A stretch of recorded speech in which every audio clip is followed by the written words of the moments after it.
Hello fellow flight simmers, here we are again in the TBM930 parked at Timaru Airport. We're going to do a bit of a demonstration tutorial flight here for how to fly a DME Arc, and we'll do that to Christchurch International Airport, NZCH.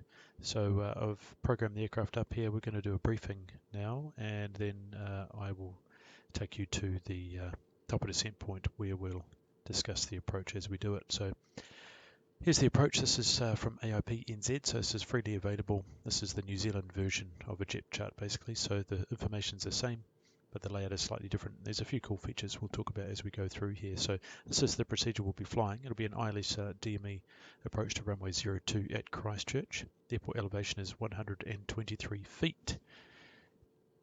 And that's also the threshold elevation as well, as we can see here. This stands for threshold. We can fly this with a Cat A, B, C or D aircraft, and we'll call the TBM930 a Cat B aircraft. And Cat B, or the category, essentially relates to the speeds that the aircraft operates at. So it's a range where you would say do approaches and holds and things like that. So for the TBM930 Cat B, that means an approach speed of no less than 91 knots and no more than 121 knots. So that's a pretty good spot for us. So we'll be a Cat B, and we also use that for selecting our minimum, as you can see here. So the approach itself, there's a couple of points to note on this approach. So we've got the Christchurch VOR DME, and because it is an ILS DME, there's a DME here for the ILS frequency as well. The key point, but to fly this ARC, we're going to need to use both. So the ARC is based on 13 nautical miles of Christchurch DME. So DME stands for Distance Measuring Equipment. It's essentially a box or a station on the ground here, just prior to the 02 end of the runway, which is transmitting a signal which the aircraft can then use to determine its distance from that point. And that happens to be co-located with the VOR. So the VOR and the DME are two separate things. So the hexagon represents the VOR and the box around it represents the DME. So they're not necessarily ever co-located. They most of the time they are, but not necessarily. And it's the same frequency, so 115.3. So we'll have that tuned to nav2, and we'll be using the RMI needle on our PFD to fly that ARC. So then we'll also be tuned to 1099 India Charlie Hotel, which is the identifier for the ILS frequency for runway 02. So we'll have that on nav1. So we can see that we've got this solid line here at 10 nautical miles. But we can't fly the ARC on there, so this dotted segment here, this shows us the area that we can do the ARC, and that commences on the 295 radial. So if you imagine a beam of the signal coming from that VOR going out in the heading of or magnetic bearing of 295 from that station all the way out, and then at 13 nautical miles from that station, that's where this ARC begins, and that goes all the way around until our inbound course here of 016 degrees magnetic. Okay.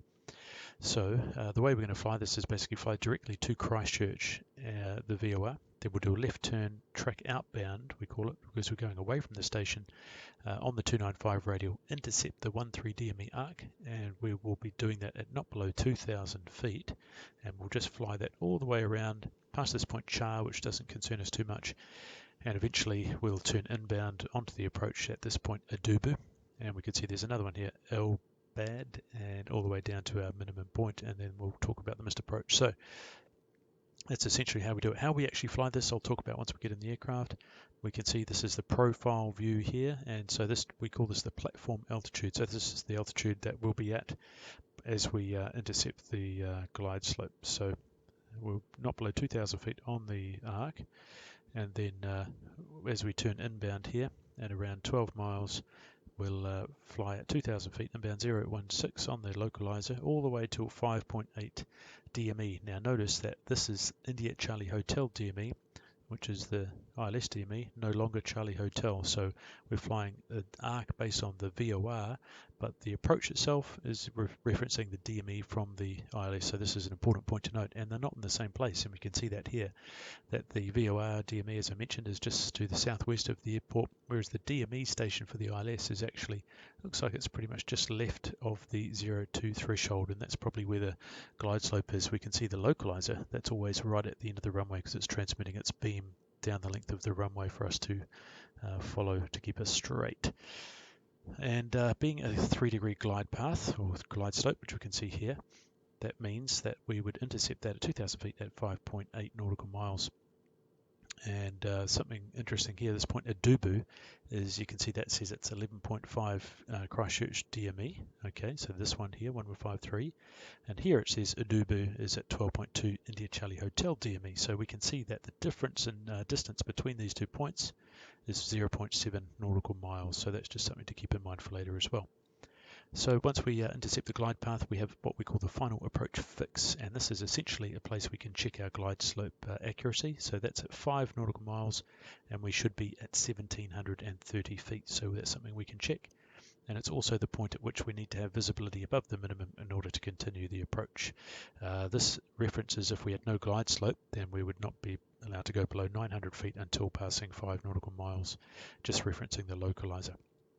And then we'd continue down to our minimum. Now, interesting thing about a precision approach such as this, as an ILS, is that the missed approach point, so that's what this represents, MAP, missed approach point, or MAPT, I should say, is not a distance, even though it says that's for the locus actually, would be 1 DME. But as long as we have vertical profile, then it is always an altitude or a height.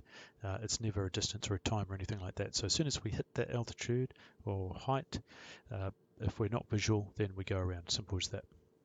Okay, so now we come down here to see what that is. So for an ILS DME approach, there's the minimum a Cat 1, and you might have heard of Cat 2 or Cat 3, Cat 3B.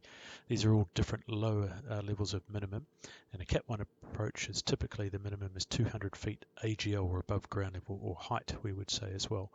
And because we know that the threshold elevation is 123 feet, which we saw up here, then add 200 onto that, that means the minimum is going to be 323 feet. So there it is. So 323 feet is our minimum.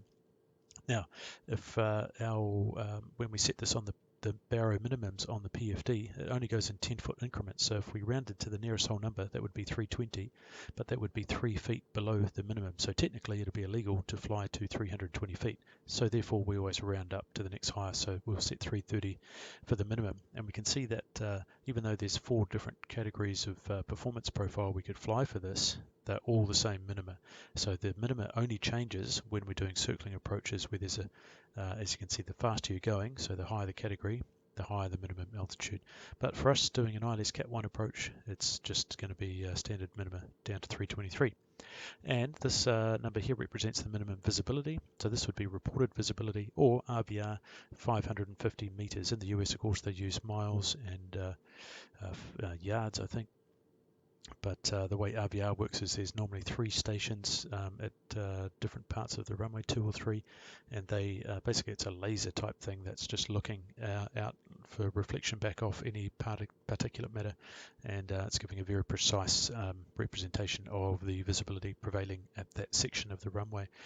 And but without that, then if it's just reported, say what the guy in the tower can see, or maybe reported by traffic as well, other aircraft, then it's 800 meters. But Christchurch is a pretty sophisticated airport, big international airport, long runway, so we'd expect them to have RVR there. But they can be broken, so there might be no tamed out of service, in which case 800 meters would be the minimum. But anyway, that's about all we need to know about that. Missed approach, there's always a text version written somewhere. So on a JEP chart, it's up here in a box in the headlines, but on the New Zealand charts, we just see this line here. So the first thing it says is max indicated airspeed 210 knots. So this is what we see in the cockpit, not ground speed, not true airspeed, what you see on your airspeed indicator. So no more than 210 knots, which will be no problem for us in the TBM. And we fly track 016, so straight ahead, that's already what we're doing, to 2.5 Charlie Hotel DME. Okay, so if we're doing that approach, we're looking at this, India Charlie Hotel, because these are all in India Charlie Hotel. And then all of a sudden we go around, boom, we've got a reference, a different DME, and we fly that out to 2.5 nautical miles, and then we turn right to intercept the 031 radial to this point, MyBot. So the reason that we changed to Christchurch, the 115.3 here, is because we're flying a radial to conduct our missed approach, and we can't do that with the ILS, of course, so we've got to change over the stations. And MyBot, as we can see depicted here, is just a point, imaginary point, a fix that's located 12 nautical miles from this point here on the 031 radial. Okay, simple as that. There's a hold there, which we could brief a bit later if we get around to it.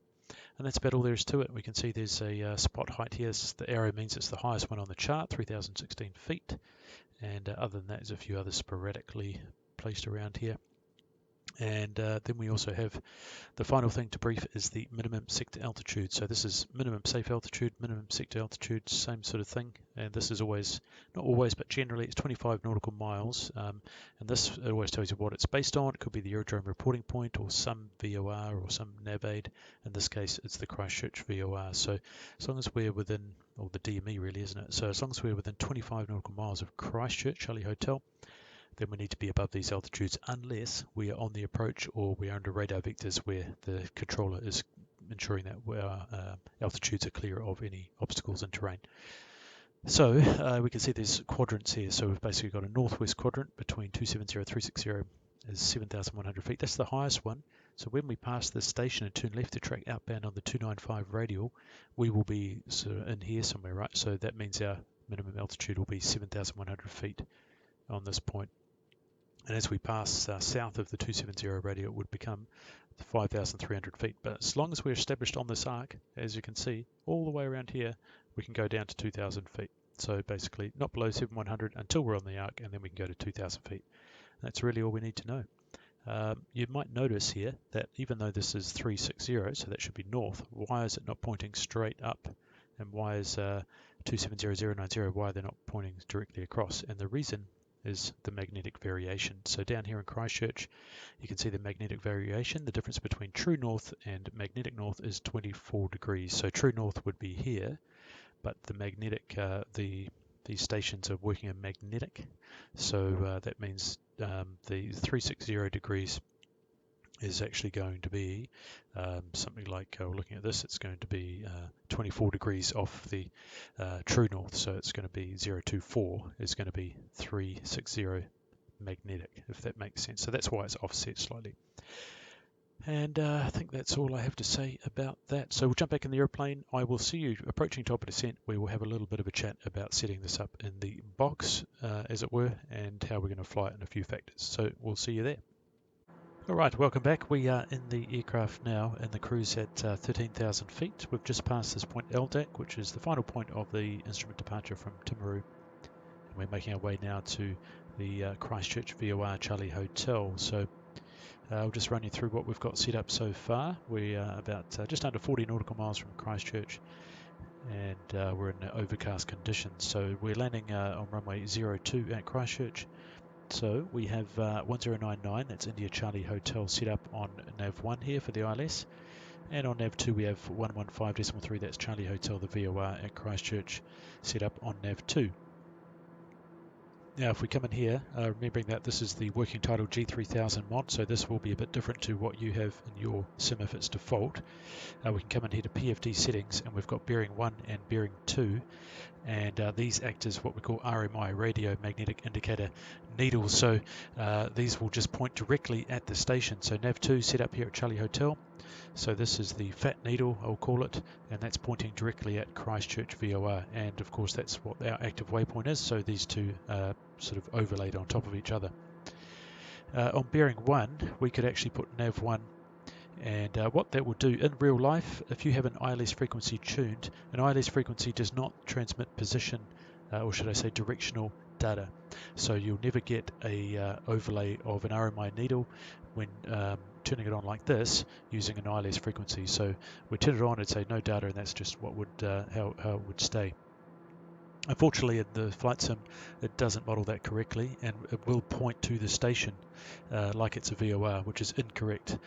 So that'll be a bit of a distraction for us, but what we do need is the DME distance. So eventually we'll see India Charlie Hotel show up here, something like around 25 miles out, and we'll get that distance. So we'll use that a bit later on for the ILS approach itself, but we'll turn it off for now, okay? So pop that away. So that's what we've got set up here. Now, top of descent point is the next thing to think about. So we're at 13,000 feet. As I mentioned in the briefing, the MSA for the quadrant we'll be flying into is 7,100 feet. So to keep it simple, we can just say we could just call 8,000 feet our bottom of descent. until we join that arc, and so that means we've got 5,000 feet to lose, and I could do a calculation with ground speed and so on, but the easiest thing to do in this instance is just to times that by 3. So 5,000 feet times 3 means our top of descent point will be 15 miles from Christchurch VOR. Okay, so at 15 miles we'll leave 13,000 to start our descent to 8,000 feet, and we'll set something like 1,500 feet a minute initially, and we'll actually have our what they call the Boeing banana. In my aircraft they call it a green banana, which will show our prediction. But to be honest, it doesn't matter a whole lot because we've got the whole outbound leg to join the arc where we can continue our descent to 8,000 feet. Alright, so setting up for the approach itself, we can come in here. Now I've had all manner of difficulty. I've done this sector a few times now just to make sure I know exactly what the aircraft's going to do, and to be honest it does something different every bloody time. So at the moment we can see this is how it's set up. We've just got LDAC to Christchurch VOR here, destination Christchurch. So the way it should work is we go in here to procedures, we select approach, we're at NZCH Christchurch, correct. We're going to scroll down here till we see ILS 02 or ILS 2, which is here. We click on that, and the transition, we can see we've got two options, just a Adubu, which is the that initial turn-in point, but we want to join via that arc. So Delta 295 Mike is where we start the arc, and this is telling us that it's a DME arc on the 295 radial, and the M, the Mike, is actually representing 13 nautical miles. If you count the number of letters from A to M in the alphabet, you'll find that M is the 13th letter, and that's why, so that's how it is coded. So it's saying it's the DME arc 295 radial at 13 nautical miles, okay? So what we do now is press load, but before I do that, I'm just going to make sure my heading bug's aligned. Whoops. And just in case it does something weird, which it is want to do sometimes, so I'm actually going to go to heading mode just in case. So we'll hit load and see what happens. Wait for the box to catch up. Alright, already we can see it's just done some stupid stuff, so it should have just continued going to Christchurch, but now it assumes we want to go back to LDAC and then all the way out here, which is not what we had programmed in the FMS at all. So already we've got weirdness going on. Let's see if we can fix it up somehow to make this work. So let's see, maybe we could delete LDAC and see what it does. We can delete all of these points, and not a whole lot has happened. Let's try and do direct to, let's try direct to Charlie Hotel, enter, New Zealand. Just got to keep an eye on our distances. We're almost at top of descent. Okay, so now we've got our direct to point. This might just about work, to be honest. It is not looking too bad. It's probably still going to do weirdness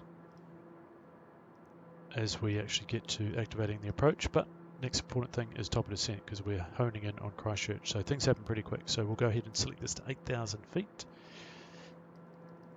and get ready to start our descent. So I can zoom my range in here, so I'll do that quickly. Click, click, click. Alright, so we can see we're going to Christchurch. We've got this turn will take us out to Delta 295 Mike. Now, my intention, if I can get the bloody thing to work properly, is to fly the initial part using the GPS, so in nav mode. So we'll flick back over to nav mode now. And then once we get onto the arc, we'll be to change to do this in heading mode and change to sort of the VOR, and we'll do this automatically, manually. So we're in VS now. Set up that descent. Another thing I've noticed with the latest update to the sim is these are very sticky. Sometimes you'll do a couple of clicks and you get ready a runaway. So we have to be very careful about monitoring the autopilot. So I've found that to be a bit of a distraction at times. Okay, the question is always, when do you activate the approach? Yeah, good question. In the real aircraft, you'd wait pretty much till now, and it would just start that turn at the appropriate time, but nothing seems to work as it should in the sim. So what I'll do for now is just leave this here, and what we can do in anticipation of a balls up is basically pre-select our heading to start that turn. So in this case, we've got sort of backup going on to our anticipated sort of what we have in the flying in nav mode here using FMS. We standing by with the heading bug, so I can always just hit heading, it'll get that turn going. Now, the idea is we'll be making that left turn out here to the 295 radial to 13 miles. So as we do that, this is blue needle in the back here. This one is pointing at that VOR at Christchurch there. So as we start the left turn, Christchurch will be moving out towards our east, so this needle is going to come out here to follow it. And when we're established on that radial, the tail of the needle will be pointing here at 295. Now I've got pretty much no wind here, which means that we can do this without too much trouble. And so the front of the needle will be pointing to the reciprocal of that, which I guess is 115. As we come to 10,000 feet here, I will just turn on my pulse lights, even though I'm in IMC, it's just the SOP. And now we're just counting down. So we'd expect the aircraft to do that turn out here to 295 at something like 2 or 2.5 miles before Christchurch, which is basically putting a decimal point in here. So if we're doing 260 knots ground speed, then we'd turn at 2.6 nautical miles. That's kind of the rule of thumb anyway. So let's see what it does. We've got a couple of thousand feet to lose. We can see here's our banana here, which is pretty much over the station, so our rate of descent is pretty good. And we'll probably be continuing that descent into the turn here by the look of things, but we've got all this way out here to finish that off, so no dramas. 3.6 miles to go. You can see there's the airport on the synthetic vision in front of us. We'll be landing on this runway. And if I go ahead and turn that on, you can see nav 1. We've got India Charlie Hotels identified. It's 3.8 nautical miles, and you can see there is that skinny needles popped up in the back. And as I mentioned, in the real aircraft, that you'll never see that. So that's incorrectly modelled in the sim. 1,000 feet to go. Okay, it hasn't started the turn, so we're going to hit heading mode. It should have. This is just taking us directly to there. So if I go activate approach, what's it going to do? Nobody knows. Delta 295 mic. Alright, so this looks pretty good. This is what we want to see. Delta 295 mic is the active waypoint. Marvellous. I'm going to reduce the speed here. Okay, so with a bit of luck we'll actually be able to fly this arc initially in FMS. And I'll go nav here. And that should continue the turn to intercept. So essentially this magenta needle now is that 295 radial coming from the Christchurch. So this line here, 295 radial. So by engaging nav mode, the aircraft will intercept that. So when we're tracking away from the station, we want to turn away from the tail of the needle to drag it onto the heading that we want. So we should see that blue needle slowly creep in until it's more or less overlaid underneath the magenta needle there, just like it was as we were tracking to the station before. We'll come back to something like 180 knots here should work. Right, so we remember, for as far as further descent goes, there's a few ways to do it. The main thing we need to know is what's the lowest altitude we can be at any given time. So we know now we're in that MSA sector, so 7,100 feet. As soon as we're on the arc, then we can descend to 2,000 feet. So we've got 6,000 feet to make our way down, so 6 3 is 18, basically 18 nautical miles to make our descent. How do we know the distance that would travel around this arc? Well, we can use just a little bit of basic math there. We know the circumference of a circle is 2 pi times the radius. So basically 2 3s is 6, so 6 times the radius. So 6 times 13 would give us the whole arc, which is 78 nautical miles. And we're flying from the 295 radial all the way around here to the 016 inbound, when the reciprocal of that is 196, which means that we've actually got 99 degrees of arc that we'll be covering. So what we do is basically say 99 degrees divided by 360.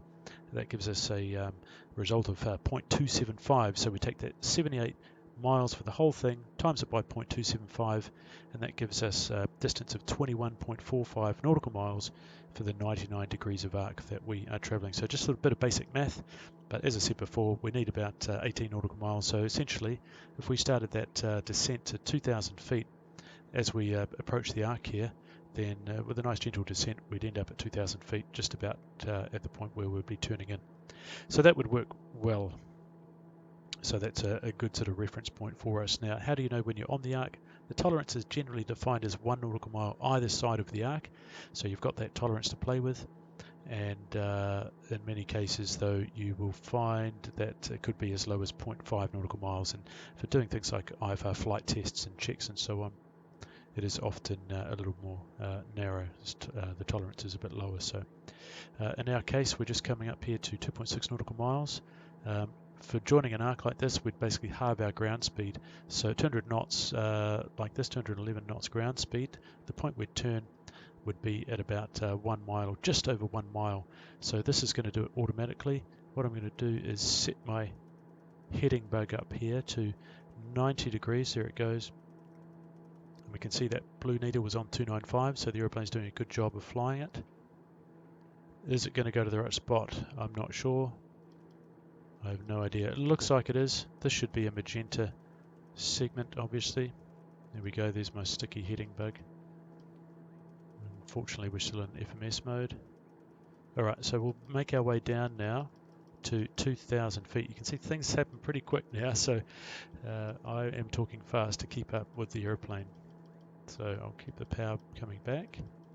So we'll just go ahead and set 2,000 feet. Vertical speed 1,500 feet a minute, or 1,400 should do it for now. 2,000 feet going. Okay, so 2,000 feet, all good. Okay, it's coming on to the next segment. So see the way the FMS is doing it is we're just flying a fixed distance or fixed radius, 13 nautical miles, we can see that here, around this station, like we're tied on a piece of string. And the way the FMS calculates that is it just takes these cuts, it makes a sector, like a tangent it is, to this point here, and it just goes chop, chop, chop in these segments. So we can do that another way by manually flying it. So that's what we'll transition into now. So if we leave it in FMS, it'll take us all the way around, no worries at all. And in zero wind conditions, essentially we just want to try and keep this needle here at 90 degrees. But rather than sitting there fiddling around doing 1 degree by 1 degree by 1 degree, we just do this in 10 degree segments. So as this VOR needle here passes through 090, the aircraft's heading should be, in zero wind conditions, should be 180. So we're always flying perpendicular to the track. So I'm going to change to heading mode now. We are going to change the main needle here to VOR. In fact, it's loc, except for the inbound course of 016. And I will turn that back on. So I've got the DME distance, because you can see I've got nav1 here, there's no DME, so I've got my DME for the ILS here, because we know that these two things are not co-located. Sorry, I'll change that back to nav2. Not co-located, okay, so the difference should be about 0.7 nautical miles. So I'm going to end up flying outside of the arc now, so we're at 13 nautical miles is fine. Oops, for God's sake, absolute pain in the ass, isn't it? So we'll go to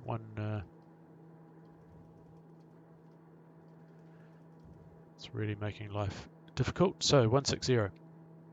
So all good. So as this needle passes by our sort of 90 degree position, we're just inside the arc here at 12.9. So we're all good. And we just keep making our way around this circle. And as this needle goes past that 90 degree point, then we'll move it to 150. So we're just taking 10 degree slices, chop, chop, chop, all the way around.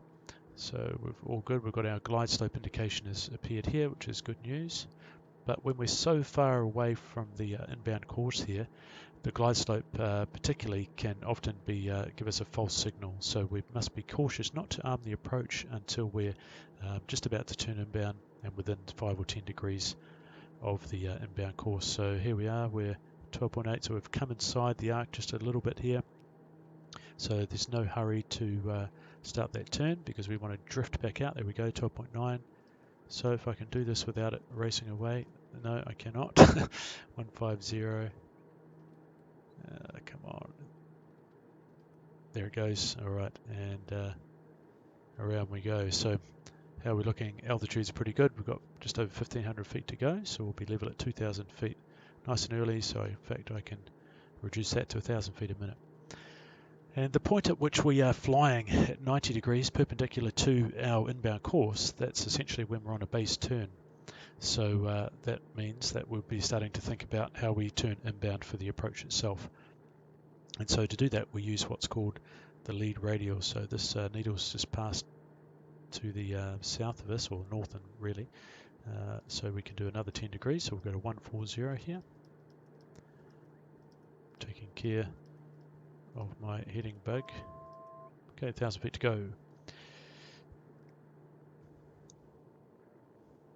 Okay, and so the lead radial is more or less indicated by this point here. Okay, we're on 13 miles, and what that means is basically when we are 10 degrees off the inbound, so 016, so when the VOR is pointing to 026, we're within 10 degrees of our inbound course radial, even though it's an ILS, if you know what I mean. So that's about the point that we'll begin that turn in. We'll turn to offset by 30 degrees, so to intercept 30 degrees from 016, which in this case will be, so we're just drifting out slightly, so I'll keep that turn going to 130 now. So 016 plus 30 degrees, so that means our intercept heading will be 046. I'll arm approach, it'll capture the localiser. Oh, I've got back course on by mistake. And it shouldn't say loc there because I haven't pushed that yet. And then around it'll go to intercept the final. Okay, we want 120.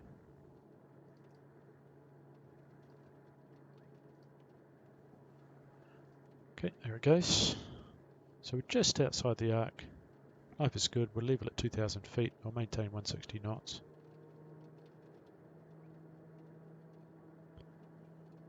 Okay, and we'll go for 110.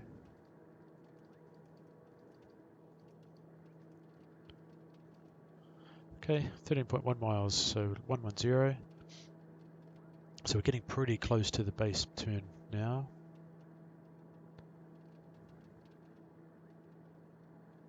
Okay, monitor the speed. Initial separator will go on. Okay, so as this is coming up to 026, that's about our lead radial, so we're going to go ahead and set 046 on the heading. Notice our glide slope has disappeared. That should come back in a second. Alright, there it goes. Alright, and now I will arm the approach. Okay, notice how the localiser has captured, but it really shouldn't capture until the localiser needle is moving. But unfortunately, again, the modelling of the sim is incorrect, and it pretty much treats it the same as the FMS. It'll just, there we go, initial sep's on. It'll steer us out there to capture it. So we should see a left turn to track the localiser inbound here. There it goes. Okay, cool. And we're just inside 12 miles. We're passed over that point, Adubu. Now we can see the 0.7 nautical mile difference between the VOR and the ILS frequency, ILS DME. So we're at our platform altitude of 2,000 feet. And next milestone, we'll be looking for the glide slope to start moving down from the top of the display here. Now we always have very rough transitions and vertical modes in the sim as well, so as we intercept that and it captures glide slope, boom, there'll be a very hard transition into the descent. And I'll aim to keep the aircraft clean until we establish on the glide slope, and then I'll go gear and flap. So 178 knots is our limit speed for those. There's no point in flying around with flaps and gear out in a turboprop too early, because you just need a lot more power, so you make more noise and use more fuel. Alright, so far things are looking pretty good. Very poor weather here. One thing I forgot to do, which we can set up now, is our baro minimum. So I think I can do that over here. Let's see here, minimums, there we go. So we want baro minimum, and if you remember before it was 330 feet, 330 feet is our minimum, so that's now marked here. And speed bug, let's go ahead and put the approach of 100 knots on here. So we'll get a little bug so we can monitor that as we go.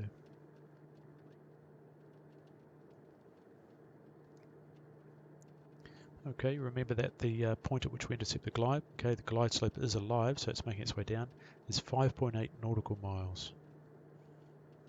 That's when we intercept that 3-degree glide path. Just going to turn the landing lights on here.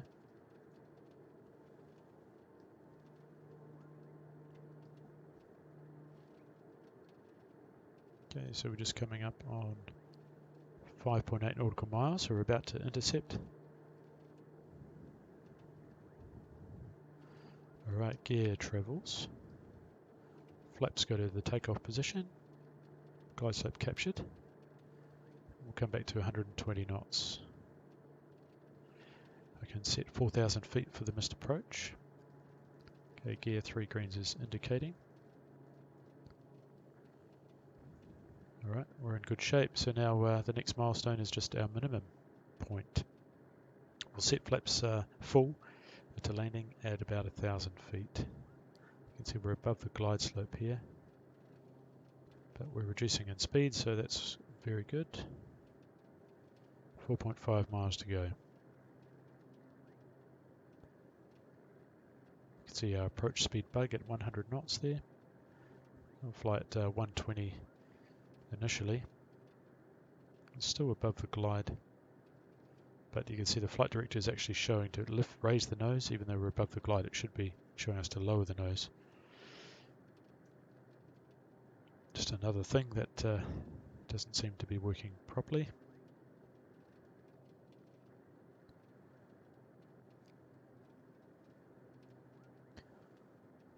Okay, haven't got ground contact yet.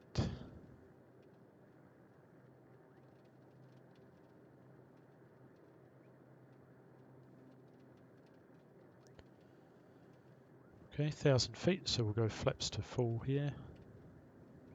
Landing flaps.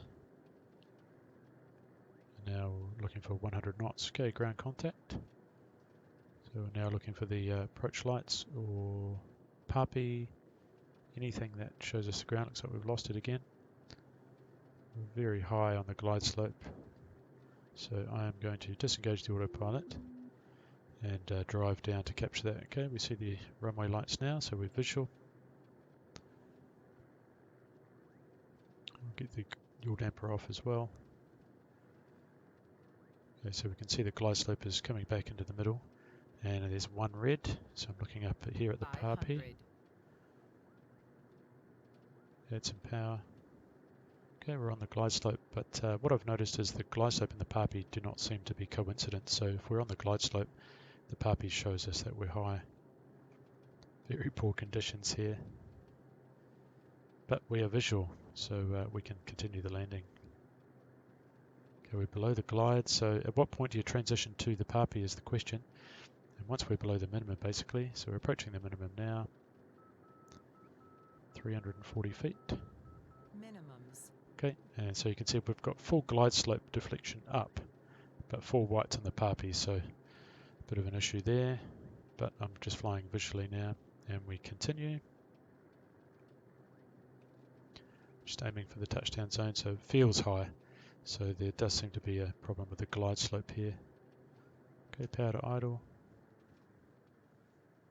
Check back, touchdown, and I'm just going to use 2 or 3 clicks back on the F2, which essentially puts the propeller into the beta range, which is just a 0-degree angle of attack, so it's not really reverse thrust, but it's not producing any lift. So I haven't used any braking. We can see the crossing runway 1129 just coming up there, and there's a taxiway. We'll vacate to the left just after that.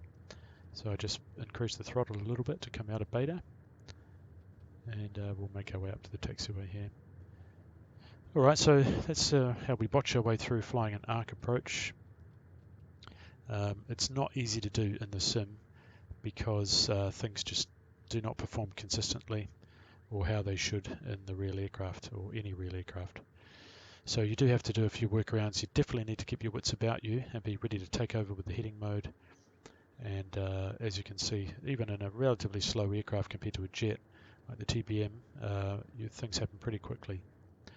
So it's a matter of just briefing clearly what you're planning on doing, and if you're getting a little bit behind the aircraft, then slow down and just focus on the key things, is your airspeed and your attitude, and make sure you are flying the aircraft.